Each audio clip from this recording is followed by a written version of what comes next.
యేసయ్య నామంలో మీ అందరికీ మరి ఒకసారి శుభాశీస్సులు పలికి, దేవుడు ఈరోజు మనతో మాట్లాడబోయేది, మనం ఒకరితో మాట్లాడితే నిజం మాట్లాడాలి. ఆ నిజమును ప్రేమతో మాట్లాడాలి. ఏం మాట్లాడుతున్నారు దేవుడు? ఏమిస్తున్నారు మనకి? మనం ఎవరితోనో మాట్లాడితే అది మన కుటుంబ సభ్యులు అవ్వచ్చు, మనను కన్న వాళ్ళు అవ్వచ్చు, మన కనిన వాళ్ళు అవ్వచ్చు, మన స్నేహితులు అవ్వచ్చు, పొరుగువారు అవ్వచ్చు, ఇరుగువారు అవ్వచ్చు, లేదు మన పనిచేసే స్థలములలో ఆఫీస్ అవ్వచ్చు, ప్లాంట్ అవ్వచ్చు, ఇంకా సమాజంలో ఎవరైనా అవ్వచ్చు, తెలిసిన వాళ్ళు, తెలియని వాళ్ళు. మనం ఎవరితో మాట్లాడినా ఆఖరి గారు మొదటిగా దేవునితో మాట్లాడినా, పరిశుద్ధాత్మ దేవునితో ఎవరితో మనం మాట్లాడినా, దేవుడు మనకి మాట్లాడేది, మనం ఎలా మాట్లాడమంటున్నారంటే, నిజం మాట్లాడండి, ఆ నిజమును ప్రేమతో మాట్లాడండి. నిజం మాట్లాడాలి, ప్రేమతో మాట్లాడాలి అని దేవుడు చెప్తున్నారు. చూద్దాం. ఎఫీసీయులకు రాసిన పత్రిక 4వ అధ్యాయంలో, ఎఫీసీయులకు రాసిన పత్రిక 4వ అధ్యాయం తీయండి. ఎఫీసీయులకు రాసిన పత్రిక 4వ అధ్యాయంలో, ఎఫిషియన్స్ 4th చాప్టర్ 15వ వచనం. ఎఫీసీయులకు రాసిన ఒక్క నిమిషం. ఎఫీసీయులకు రాసిన పత్రిక 4వ అధ్యాయంలో ఎన్నో వచనం? 15. 15th verse. 15. ఎవరైనా చదువుతారా? ఉన్నారా? ప్రేమ కలిగి సత్యము చెప్పుచు క్రీస్తు వలె ఉండుటకు మనం అన్ని విషయములలో ఎదుగుదము. ఆమేన్. ఏమంటున్నారు పౌలు గారు? ఏమంటున్నారు? ప్రేమ కలిగి, ముందు ప్రేమ ఉండాలంట. ప్రేమ కలిగి సత్యము చెప్పుచు, అంటే సత్యం ఎప్పుడైతే, నిజం ఎప్పుడైతే మనం చెప్తున్నామో అప్పుడు ఎలా చెప్పాలంట? ప్రేమ కలిగి సత్యము చెప్పుచు క్రీస్తు వలె ఉండుటకు. యేసయ్య పుట్టిన నుంచి ఆయన శిలువ మరణం చెందవరకు ఎక్కడన్నా మాటలు మార్చి మాట్లాడేది కానీ, తిరిగి మాట్లాడేది కానీ, అబద్ధాలు మాట్లాడింది కానీ ఎక్కడ మనం చూసామా? లేదు. అందుకనే ఇక్కడ క్రీస్తు వలె ఉండుటకు. క్రీస్తు వలె ఉండడం అంటేనే దానికి అర్థం ఏంటంటే, సత్ప్రేమ కలిగి సత్యము చెప్పుచూచు. అంటే మన సత్యం మాట్లాడతాం, నిజం మాట్లాడుతున్నామో ఆ నిజం ప్రేమ కలిగి మాట్లాడతాం. అలా అది ఎందుకంటే క్రీస్తు వలె ఉండుటకు. యేసయ్య ఈ లోకంలో 33.5 సంవత్సరములు జీవించిన ఆ మొత్త కాలం కూడా, మొత్త సమయం కూడా ఆయన ఉన్నింది ప్రేమ కలిగే ఉన్నాడు. ఆయన మాట్లాడింది సత్యమే మాట్లాడాడు, నిజమే మాట్లాడాడు. అంటే నిజం మాట్లాడేప్పుడు ప్రేమను కలుపుకుని ప్రేమతోనే మాట్లాడాడు. అలాగే క్రీస్తు వలె ఉండుటకు మనం అన్ని విషయములలో, ఎన్ని విషయములలో మనము అన్ని విషయములలో ఎలా ఉండాలంట? ఎదుగుదాము అని ఉంది. అంటే ఈ వచనం దేని గూర్చిన వచనం అని చూస్తే చాలా ఆశ్చర్యం అనిపిస్తుంది. ఇది ఒక క్రైస్తవుని యొక్క పరిపక్వత గురించి మాట్లాడే ఒక వచనం. దేని గురించి? ఒక క్రిస్టియన్ బిలీవర్ ఉన్నాడే, ఆ క్రిస్టియన్ బిలీవర్ యొక్క మెచ్యూరిటీ, అంటే క్రిస్టియానిటీలో, క్రైస్తవ్యములో పరిపక్వత అంటే క్రిస్టియన్స్ మెచ్యూరిటీ అంటారు. ఏమంటారు? క్రిస్టియన్స్ మెచ్యూరిటీ అంటారు ఇంగ్లీష్ లో. దాని తెలుగులో ఒక క్రైస్తవ్యుడు అంటే తన యేసయ్యలో ఎంత పరిపక్వత కలిగి ఉన్నాడు, యేసయ్య రాజ్యంలో, యేసయ్యలో ఎంత పరిపక్వతం అంటే యేసయ్య కింగ్డమ్ లో, in Jesus Kingdom how matured he is the believer అని ఇక్కడ ఈ వచనం దీని గురించి మాట్లాడుతుంది. అంటే మనం ఏదన్నా మాట్లాడితే ఎలా ఉండాలంట? అది ప్రేమ కలిగి ఉండాలంట. ఆ ప్రేమ ఎలా ఉండాలంట? మనం మాట్లాడితే సత్యం, నిజం మాట్లాడాలి. మరి ఆ నిజం ప్రేమతో కలిపి మనం మాట్లాడాలి అని చెప్పేసి ఇక్కడ ఇక్కడ ఈ వచనంలో చూడండి, చాలా ఆశ్చర్యంగా అనిపిస్తుంది. తెలుగులో ఇది మిక్స్ చేసి ఉంది కానీ ఇంగ్లీష్ లో విడివిడిగా ఉంది. ఇక్కడ చూడండి, ఈ రెండు విషయములు చెప్పబడింది. బాగా చూడండి. Speaking the truth in love అంటే, speaking the truth in love అంటే నిజమును ప్రేమ కలిగి మాట్లాడడం, అంతే కదా. మరి ఇటువైపు చూస్తే అండ్ వీఆర్ టు గ్రోప్, ఏముంది? We are to grow up. చూడండి, ఈ రెండు ఈ రైలు ఏమంటారు, ట్రైన్ ట్రాక్ ఉంది, తెలుగులో ఏమంటారు? రైలు పట్టాలమా, ఏమంటారు? ట్రైన్ పట్టాలు, రైలు పట్టాలు కదా, పట్టాలు లేకపోతే పట్టాలు, రైలు పట్టాలు ఉంటాం కదా. ఇది అంటే సత్యం చెప్తూ ప్రేమ కలిగి నిజం మాట్లాడుతూ అనేది ఒకటి. ఇంకోటి ఏంటి ఇక్కడ? వీఆర్ టు గ్రో, అన్ని విషయములలో మన ఎదుగుదల అనేది ఒకటి. ఈ రెండు ఇదో వైపు వెళ్ళదు, రైలు పట్టాలలాగా అలాగ వెళ్తుంది అనమాట. అంటే హ్యాండ్ ఇన్ హ్యాండ్ అంటారు, ఇంగ్లీష్ లో ఏమంటారు? Hand in hand. అది అలాగ కలిసే వెళ్తుంది. అంటే దాని అర్థం ఏంటంటే, మనం ఇక్కడ చూడండి, క్రైస్తవ్యంలో పరిపక్వత కలగాలి అంటే ఈ రెండు విషయంలో ఎలా ఉండాలి? సమానంగా తీసుకెళ్ళాలి. మొదటిగా ఏముండాలి? మనం నిజం మాట్లాడాలి, అది ప్రేమ కలిగి మాట్లాడాలి, ప్రేమతో నిజం మాట్లాడాలి. రెండవది, అలా ప్రేమతో నిజం మాట్లాడుతుంటే ఇప్పుడు అన్ని విషయములలో మనం ఏం చేస్తాం? మన ఎదుగుదల కనిపిస్తుంది. ఎక్కడ? యేసయ్యలో. అర్థమైందా? యేసయ్యలో. ఎందుకంటే ఇక్కడ తెలుగులో ఒకలాగుంది, ఇంగ్లీష్ లో వేరేలాగుంది. ఇంగ్లీష్ లో ఎలాగుందంటే, ఇక్కడ చూస్తే సత్యం, ప్రేమ కలిగి సత్యం చెప్పుచ్చు, ఆ తర్వాత అలా చేస్తూ ఉంటే మనకు ఏమవుతుందంట? సమానంగా మన దేంట్లో మనం ఎదుగుతాం? అన్ని విషయములలో మనం ఏం చేస్తాం? మనం ఎదుగుతాం. ఈ రెండు ప్యారలుగా వెళ్తుంది. ఎక్కడ వెళ్తుందంటే యేసయ్యలో. యేసయ్య రాజ్యంలో, యేసయ్యలో కలవడానికి, యేసయ్య రాజ్యంలో ఎదగడానికి ఈ రెండు సమానంగా రైలు పట్టాలలాగా అది వెళ్తుంది అని చెప్పేసి ఇది మాట్లాడుతుందంటే, ఈ వచనం మాట్లాడేది ఒక క్రైస్తవుడు ఉన్నాడంటే ఆ క్రైస్తవుడి యొక్క పరిపక్వత, యేసయ్యలో ఎంత పరిపక్వత కలిగి ఉన్నాడు అని దీని గురించి ఇక్కడ మనకి మాట్లాడబడింది. ఎందుకంటే ఇక్కడ చూడండి, చాలా మంది ప్రేమ కలిగి ఉంటారు, చాలా మంది సత్యం మాట్లాడరు, నిజం మాట్లాడరు. నిజం మాట్లాడే వాళ్ళు ప్రేమ లేకుండా ఉంటారు, ప్రేమ కలిగిన వాళ్ళు నిజం మాట్లాడరు. ఇంకా ఎక్కువ చెప్పాలంటే ఈ రెండు లేని వాళ్ళే చాలా ఎక్కువ ఉన్నారు. మనం మాట్లాడేది అన్యుల గురించి కాదు, క్రైస్తవుల గురించే మాట్లాడుతున్నాం. ఎవరి గురించి మాట్లాడుతున్నాం? క్రైస్తవుల గురించే మాట్లాడుతున్నాం. నిజం చెప్పేవాళ్ళు లేదు, ప్రేమ కలిగిన వాళ్ళు, ఈ రెండు లేని వాళ్ళు ఉన్నారు. ఒకటి ఉంటే ఇంకోటి లేని వాళ్ళు కూడా క్రైస్తవ్యంలోనే ఉన్నారు.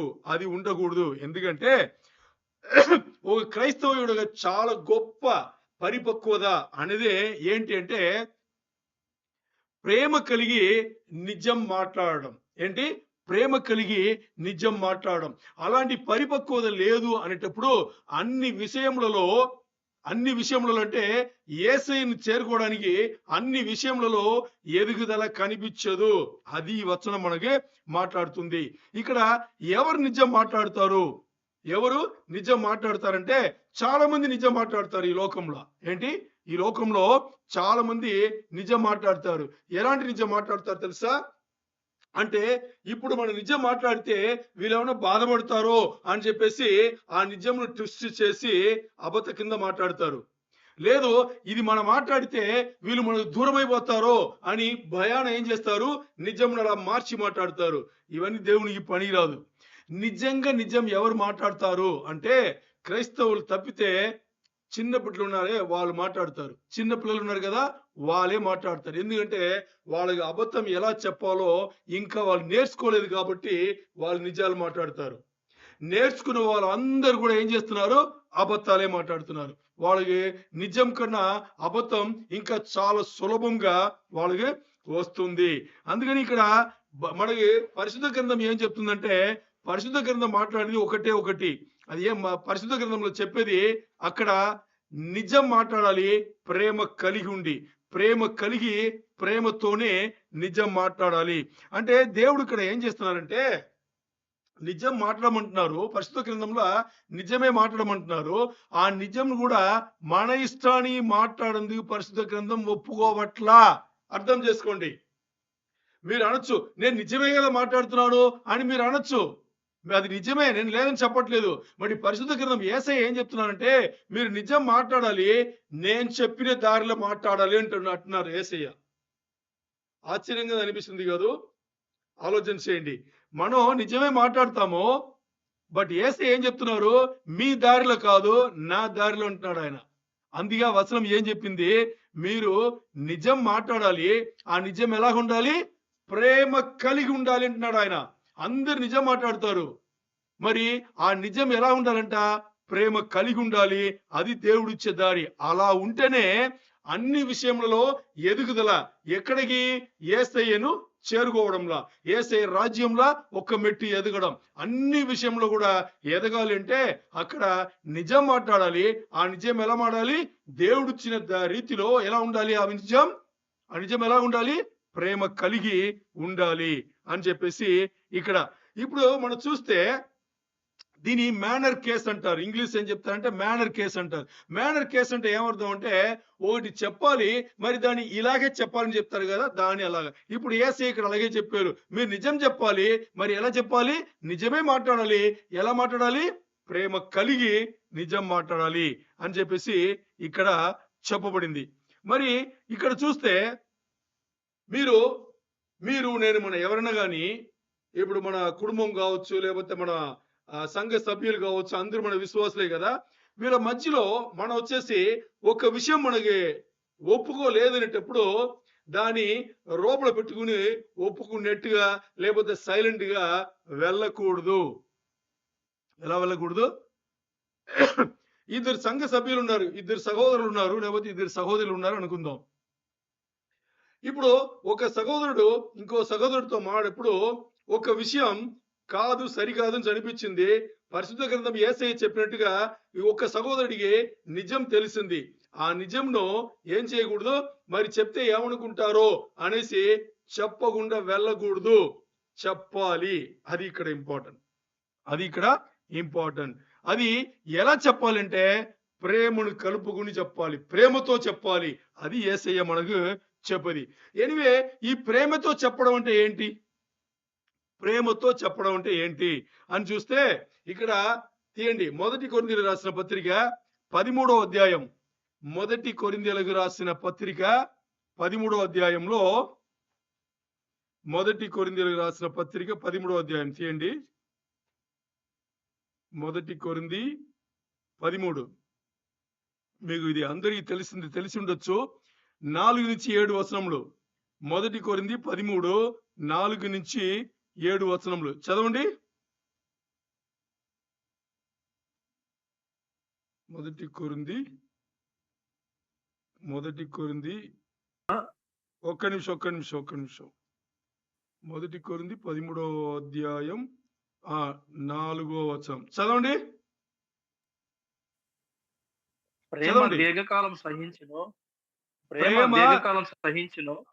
ప్రేమ దీర్ఘకాలం సహించును. ఇంకా దయ చూపించును. ప్రేమ మత్సరపడదు. ప్రేమ డంబముగా ప్రవర్తింపదు. అది ఉప్పొంగదు. ఇంకా అమర్యాదగా నడవదు. స్వప్రయోజనము విచారించుకొనదు.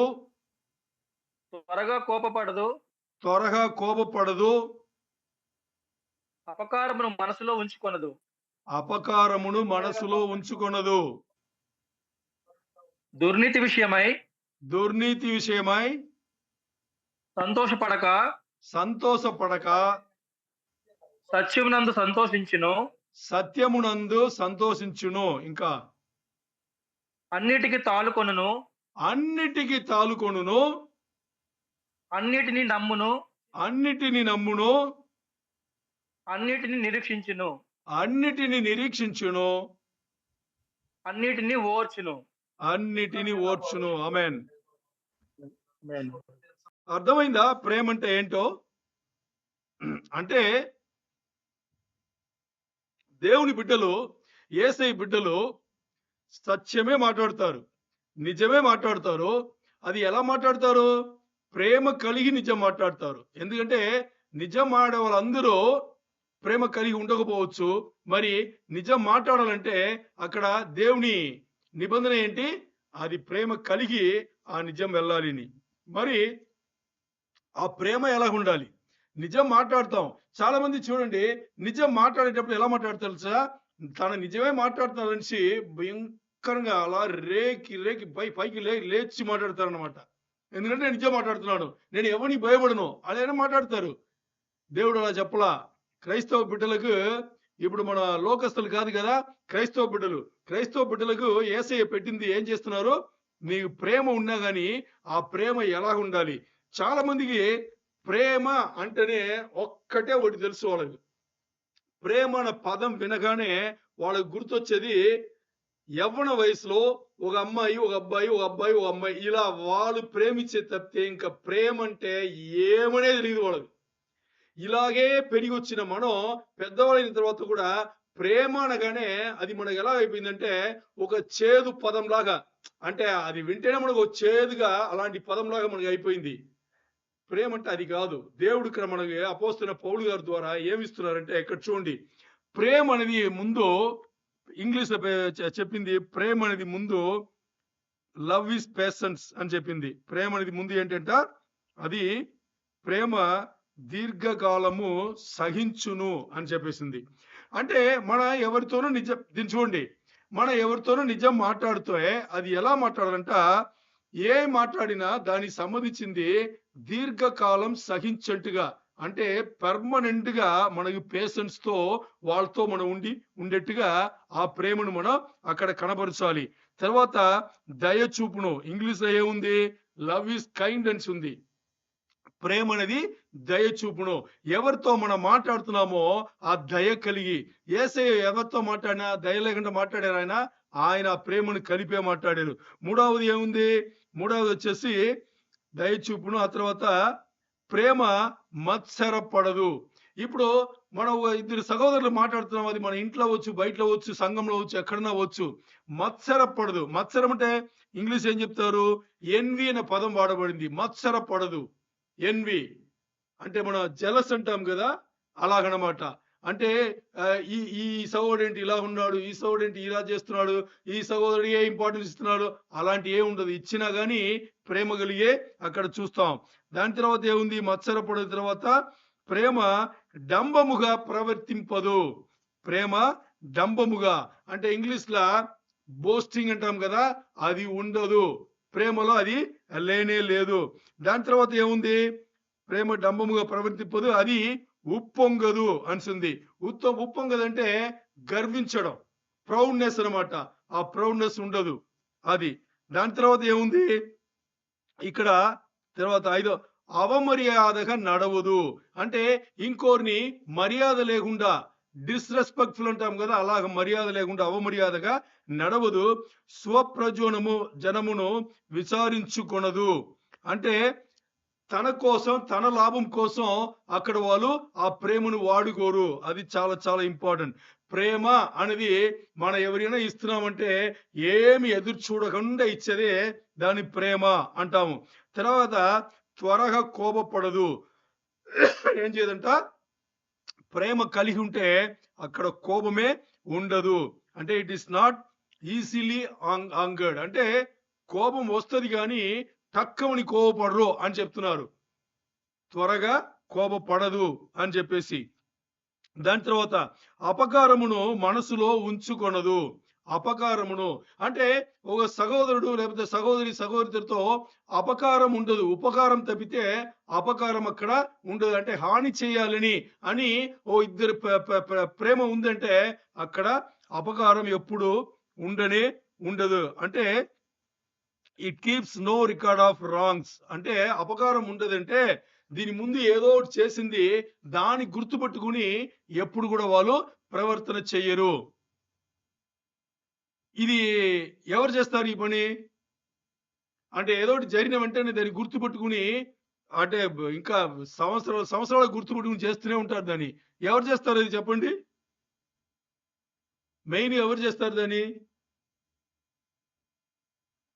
ఎవరు చేస్తారు? స్త్రీలు దీన్ని ఎక్కువ చేస్తుంటారు. మర్చిపోరు. ఏదో ఒకటి వచ్చిందనుకోండి అస్సలు మర్చిపోరు. It keeps no record of wrongs. ఎవరన్నా తప్పు చేస్తే దాన్ని అస్సలు మర్చిపోరు. వాళ్ళు దాన్ని రికార్డ్ పెట్టుకునే ఉంటారు. ఇది స్త్రీల మధ్యలో ఎక్కువ ఉంటుంది. అది ఉండకూడదని చెప్పేసి ఇక్కడ వాక్యం చెప్పింది. ఏం చెప్పింది? తెలుగులో ఏం చెప్పింది అది? అపకారము మనసులో ఉంచకూడదు. అది ఎప్పుడో ఏదో చేసిన దాన్ని మనసులో పెట్టుకుని మనం ఏం చేయకూడదు. తర్వాత 6 దుర్నీతి విషయమై సంతోషపడక. దుర్నీతి విషయమై సంతోషపడక సత్యమందును సంతోషించును. అంటే ఏముంది ఇక్కడ? Love does not delight in evil. దుర్నీతి విషయమై సంతోషించదు. అది అక్కడ తప్పుడు పనులు జరుగుతుంది అంటే దాని విషయంగా సంతోషపడకుండా దేని విషయంగా? నిజం పైన, సత్యం పైన వాళ్ళు వచ్చేసి సంతోషపడతారు, ఆ ప్రేమ చూపించేవాళ్ళు. తర్వాత చూడండి, చాలా చక్కగా చెప్పింది 7వ వచనంలో, అన్నిటికీ తాలుకొనును.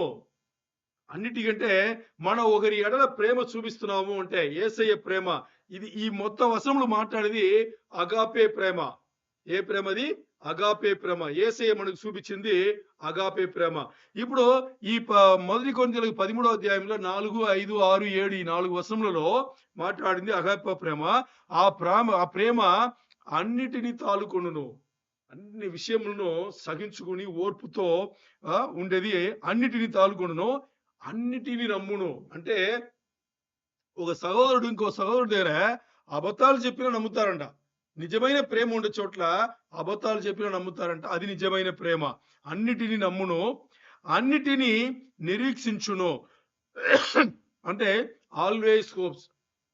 ఓ సహోదరుడు మాట్లాడుతుంటే దాని గురించిన నిరీక్షణ ఇంకా వినే సహోదరుడు ఎప్పుడు ఉంటుందండి. ఎందుకంటే ప్రేమ కలిగి ఇస్తున్నాం కాబట్టి. దాని తర్వాత అన్నిటినీ ఓర్చును. ఇంగ్లీష్ లో ఏముంది అది? అన్నిటినీ ఓర్చును అంటే ఆల్వేస్ పెర్సవియర్స్. ఆల్వేస్ పెర్సవియర్స్. అన్నిటినీ ఓర్చును. చూసారా? ఇది నిజమైన ప్రేమ. దీన్ని వదిలేసి పైన నాతో మంచిగా మాట్లాడలేదు, అలా మాట్లాడలేదు, ఇలా మాట్లాడలేదు, అలాగున్నారు, ఇలాగున్నారు, ఇవన్నీ అనవసరం. వాక్యం ఏం చెప్పిందో అదే. నిజం ఉండే చోట్ల ప్రేమ కలిగి ఆ నిజం చెప్పేటప్పుడు ప్రేమతో చెప్తారు. దీంట్లో ఓ చిన్న తేడా మీకు అర్థం అవ్వాలి. అది అర్థమైతే ఇప్పుడు చెప్పేది మీకు అర్థమవుతుంది. ఇప్పుడు చెప్పిందన్నీ ఒక ఎత్తు అయితే ఇంకో ఎత్తు ఏం తెలుసా? ఎప్పుడు కూడా చూడండి, ప్రేమతో అంటే నిజం చెప్పాలి, ప్రేమ కలిగి చెప్పాలి, అథారిటేటివ్ గా చెప్తారు. అంటే అధికారపూర్వకంగా చెప్తారు. దీన్ని ఏమనుకోకూడదంటే వీళ్ళకి డంబం ఎక్కువ, వీళ్ళకి ప్రౌడ్నెస్ ఎక్కువ, వీళ్ళకి గర్వం ఎక్కువ అని అనుకోవాల్సిన అవసరం లేదు. ఎందుకంటే నిజం మాట్లాడతారు, ప్రేమ కలిగి ఉంది. ఆ ప్రేమ కలిగి నిజం మాట్లాడేటప్పుడు అది కొంచెం అధికారపూర్వంగానే ఉంటది. అంటే దాని ఇంగ్లీష్ ఏం చెప్తారంటే speaking with authority is not arrogant. బాగా అర్థం చేసుకోండి. Speaking with authority is not arrogant way. అది అర్థం చేసుకోవాలి. ఎప్పుడు కూడా నిజం మాట్లాడే వాళ్ళు గట్టిగా మాట్లాడతారు, బాగానే మాట్లాడతారు. అది కొంచెం పవర్ఫుల్ గా ఉంటుంది. దాన్ని వినే వాళ్ళు ఏమనుకోకూడదంటే వీళ్ళు గర్వంగా మాట్లాడుతున్నారు, వీళ్ళు ఇలా మాట్లాడుతున్నారు, అలా ఉంటున్నారు అని అనుకోవద్దు. ఎందుకు అంటే ఈ తేడా తెలిసిన వాళ్ళు అలా అనుకోరు. ఏది? వీళ్ళు నిజం మాట్లాడుతున్నారు, దాంట్లో ప్రేమ ఉంది. నిజం ఇప్పుడు మాట్లాడేటప్పుడే ప్రేమ ఉంటే అది అధికారంగా మాట్లాడితే ఎలా మాట్లాడితేవి? ఆ నిజం ఉంది, ప్రేమ కలిగి ఉంది. ఇది యేసయ్య స్టైల్. ఇప్పుడు యేసయ్య తిట్టలేదా? యేసయ్య ఇంగ్లీష్ లో చూస్తే ఏమన్నారు? యూ ఫూల్స్ అంటారు, అంటే మూర్ఖులారా అంటారు. తర్వాత యూ హిపోక్రైట్స్ అంటారు. అంటారా లేదా? ఇవన్నీ వాళ్ళు మారలేదు అని ప్రేమతో ఆయన మాట్లాడారు కానీ వాళ్ళు అలాగే నాశనం అయిపోవాలని మాట్లాడలేదు కదా. సో ఇది మనం వచ్చేసి అర్థం చేసుకోవాలి. అందుకని ఈ రెండింటి తేడా తెలియాలి. ముందుగా నిజం మన సహోదరులు అందరూ, యేసయ్య బిడ్డలందరూ నిజం మాట్లాడాలి. నిజం మాట్లాడేది ఎలా మాట్లాడాలి? ప్రేమతో మాట్లాడాలి. ప్రేమతో మాడేప్పుడు దాంట్లో కొంచెం అధికారం కలిగి ఉంటే అదేం తప్పు కాదు. అది అలాగే ఉంటది. ఎందుకు? ఎందుకు అధికారం కలిగి ఉందంటే, అధికారం కలిగి మిమ్మల్ని డామినేట్ చేసి మిమ్మల్ని ఆహ్, త అంటే తొక్కి అణగదొక్కాలి అనేది కాదు, ఉద్దేశ్యం కాదు. మిమ్మల్ని పైకి తీసుకురావాలనే. ఎక్కడైతే నిజముందో, అది ప్రేమ కలిగిన నిజముందో, అది యేసయ్యలో ఆ వచనం చెప్పింది మనకదే. ఎఫెసీయులు 4:15 యేసయ్య చేసిన పని సత్యం మాట్లాడారు. ఎలా మాట్లాడారు? ప్రేమను కలుపుకొని మాట్లాడారు. దేనికి మాట్లాడారు? అన్ని విషయములలో మన ఎదుగుదల యేసయ్యలో కావాలని ఆయన మాట్లాడారు. ఈరోజు సంఘ సభ్యుల మధ్యలో, సహోదరుల మధ్యలో మనం కూడా అలాంటి నిజమే మాట్లాడాలి. అబద్ధం మాట్లాడకూడదు. అబద్ధం మాట్లాడితే పరిశుద్ధ గ్రంథం ఒప్పుకోవట్లేదు. యేసయ్య ఒప్పుకోరు. దేవుడు ఒప్పుకోరు. అబద్ధములు ఒప్పుకోరు. సో ఇక్కడ నిజం మాట్లాడతాము, ప్రేమ కలిపి మాట్లాడతాము. అది కొంచెం అథారిటేటివ్ వేళ అధికారపూర్వంగా మనం మాట్లాడుతున్నాము. ఇది అర్థం అవ్వాలంటే నిజం మాట్లాడే వాళ్ళకి అర్థమవుతుంది. నిజంతో ఇప్పుడు ఇద్దరు సహోదరులు ఉన్నారు. ఒక సహోదరుడు ఇంకో సహోదరుడితో నిజం మాట్లాడుతున్నారు, ప్రేమతో మాట్లాడుతున్నారు, అధికారం కలిపి మాట్లాడుతున్నారు. ఇది ఇంకో సహోదరుడి అర్థం అవ్వాలంటే ఈ సహోదరుడు ఎప్పుడు కూడా ఎలా ఉండాలి? నిజం మాట్లాడే వ్యక్తి ఉండాలి.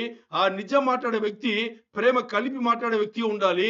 ఆ వ్యక్తిది నిజం అంటే నిజం మాట్లాడి ప్రేమ కలిపి మాట్లాడుతూ అధికారపూర్వంగా మాట్లాడే ఆ వ్యక్తికి ఈ ఈ ఈ మొదటి సహోదరుడు మాట్లాడింది కరెక్ట్ గా అర్థమవుతుంది. మరి ఇప్పుడు ఒక్క సహోదరుడు మాత్రం యేసయ్య చెప్పిందని పాటించి ఇంకో సహోదరుడు యేసయ్య చెప్పిందని పాటించలేదంటే ఎలాగుంటది? ఒక్క సహోదరుడేమో పూర్తిగా నిజం మాట్లాడుతున్నారు, ప్రేమ కలిపి మాట్లాడుతున్నారు, అధికారపూర్వంగా మాట్లాడుతున్నారు. మరి ఇంకో సహోదరుడు యేసయ్య రాజ్యంలో అలా లేదనేటప్పుడు ఈ సహోదరుడు యేసయ్య దారిలో నడిచినా గానీ ఇంకో సహోదరుడికి అది అర్థం కాదు. ఇది మనం అర్థం చేసుకుంటే సరిపోతుంది. బాగా ఆలోచన చేస్తే యోహాను 8:32 అనుకుంటా. యోహాను 8:32లో అక్కడ ఏం చెప్తుంది? మీరు నిజమును తెలుసుకోండి, సత్యమును తెలుసుకోండి, ఆ సత్యం మిమ్మల్ని సుతంత్రులుగా చేస్తుంది. చదివామా లేదా? యోహాను 8:32లో మీరు సత్యమును తెలుసుకోండి, ఆ సత్యం మిమ్మల్ని సుతంత్రులుగా చేస్తుంది అని చెప్పేసి. ఇక్కడ ఆ సత్యం అనేది ఏంటి అని చెప్తే ఇప్పుడు వినండి అందరూ. యోహాను 8:32లో మాట్లాడిన సత్యం అనేది ఏంటంటే మీరు మంచివాళ్ళు కాదు, నేను మంచివాడు కాదు. బాగా ఆలోచన చేయండి. మీరు మంచివాళ్ళు కాదు, నేను మంచివాడు కాదు. ఇంకోటి మన మంచివాళ్ళు అని దీనికి ఒక ధర అంటే దేని బట్టి కొలత, దాని కొలత ఎలా పెట్టుకోవాలంటే ఈ లోకంలో మనం మంచివాళ్ళు అయి ఉండొచ్చు. మరి యేసయ్య ఒక స్టాండర్డ్ ఉంది కదా.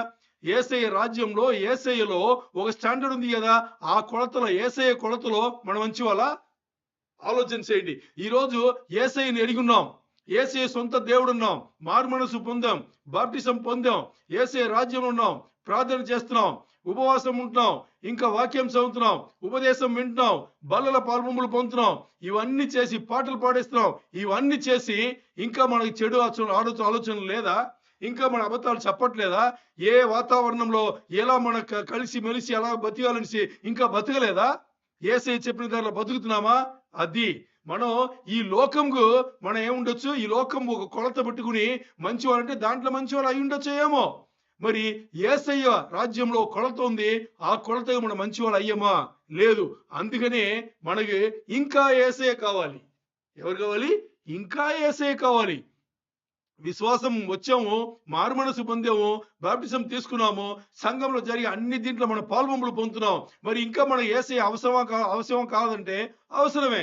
ఎందుకు? ఇంకా ఆలోచనలు పూర్తిగా మనం వదలలేదు. ఇంకా మనం ఉదయం లేచిన దాని నుంచి మన రాత్రి పడుకోబోయే వరకు మనం నిజమే మాట్లాడుతున్నామా? దాంట్లో ప్రేమ కలిగి మాట్లాడుతున్నామా? అధికారపూర్వంగా అన్ని మనం చేస్తున్నామా? లేదు ఇంకా. ఎందుకు? అందుకే యేసయ్య కావాలి. ఎందుకంటే మనం చూడడానికి బయటలే అందంగా కనిపించవచ్చు, మంచి డ్రెస్సులు వేసుకోవచ్చు, మరి లోపల ఆలోచన చేయండి. హృదయంలో మనసులో మనం ఏమి తలుసుకున్నాము, ఎలాంటి చెడు ఆలోచనలు పోతుందనేది మనకు మాత్రమే తెలుసు. బయటి అందం కాదు, లోపల కూడా అందంగా ఉండాలి. ఎందుకంటే ఈ రోజు కూడా చెడు ఆలోచన ఉంది, చెడు పదములు మన నోట్లో వస్తుంది. మన స్వయంగా మనకు ఏమి కావాలో అన్ని చూసుకున్నాం. ఇంకా మ్యానిపులేటివ్ స్టేట్మెంట్ అంటారు, అంటే మార్చి మాట్లాడడం. ఒక్కొక్కసారి ఒక్కొక్కలాగా మాట్లాడడం, మార్చి మార్చి మాట్లాడడం, ఇవన్నీ మన దగ్గర ఉంది. ఇదే దేవుడి దగ్గర నుంచి మనల్ని దూరం చేస్తుంది. అందుకే మనకి యేసయ్య అవసరం. అందుకని బాగా ఆలోచన చేస్తే మనం ఒకరోజు యేసయ్య ముందు నిలబడాల్సిందే. ఒకటి, మన బతికునేటప్పుడే సంఘం ఎత్తబడితే ఆ క్షణం లోపల యేసయ్య తీర్పు తీరుస్తారు. లేదు యేసయ్య వచ్చేటప్పుడు మనం మరణించి కింద ఉన్నాం అనుకోండి, అప్పుడు లేపబడతాం. యేసయ్య ముందు నిలబడాల్సిందే క్షణం లోపల. ఇప్పుడు ఈ మన క్రైస్తవ బిడ్డలకు మాత్రం తీర్పు ఎలాగంటే, ఈ లోకంలో బతికేటప్పుడే తీర్పు.